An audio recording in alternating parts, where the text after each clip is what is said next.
शूरवीर सम्राट वीरभद्र और रहस्यमयी किला। बहुत समय पहले गुजरात की भूमि पर राजा वीरभद्र का राज्य था।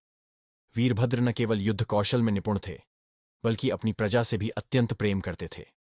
उनका राज्य अखंडगढ़ कहा जाता था, अटूट और अजेय। किंवदंती थी कि अखंडगढ़ किले में एक रहस्यमयी शक्ति छुपी थी, जो राजा को अजेय बनाती थी। कहते हैं, किले के सबसे गहरे तहखाने में एक अखंड ज्योति जलती थी, एक दिव्य अग्नि, जिसे स्वयं देवताओं ने वरदान स्वरूप दिया था। राजा वीरभद्र ने कसम खाई थी, जब तक अखंड ज्योति प्रज्वलित रहेगी, न मेरा राज्य टूटेगा, न मेरी वीरता मिटेगी। समय बीतता रहा। एक दिन दुश्मन राजा मालिक कहर ने अपने दुष्ट जादूगरों के साथ मिलकर अखंडगढ़ पर आक्रमण कर दिया। उन्होंने योजना बनाई, सीधे उस रहस्यमयी ज्योति को बुझाने की, जिससे राजा वीरभद्र को कमजोर किया जा सके।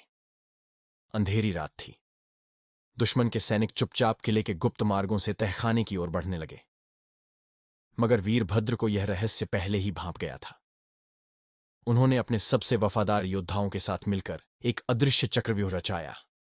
जैसे ही दुश्मन तहखाने में घुसा, रहस्यमयी मंत्रों से रास्ते बदलने लगे, दीवारें घूमने लगीं और सैनिक अंधेरे में खोने लगे। राजा वीरभद्र स्वयं तलवार लेकर तहखाने के द्वार पर खड़े रहे।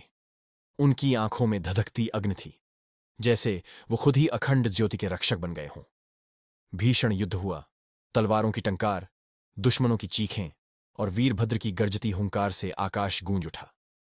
एक एक कर सभी आक्रमणकारी ढेर हो गए। जब युद्ध समाप्त हुआ, वीरभद्र रक्तरंजित किंतु अडिग खड़े थे। उनकी आंखों के सामने अखंड ज्योति और भी तेजी से जल उठी, जैसे वीरता और अखंडता का आशीर्वाद दे रही हो।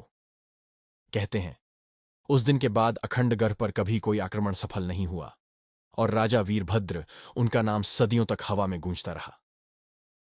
जो अखंड रहा, अमर हो गया।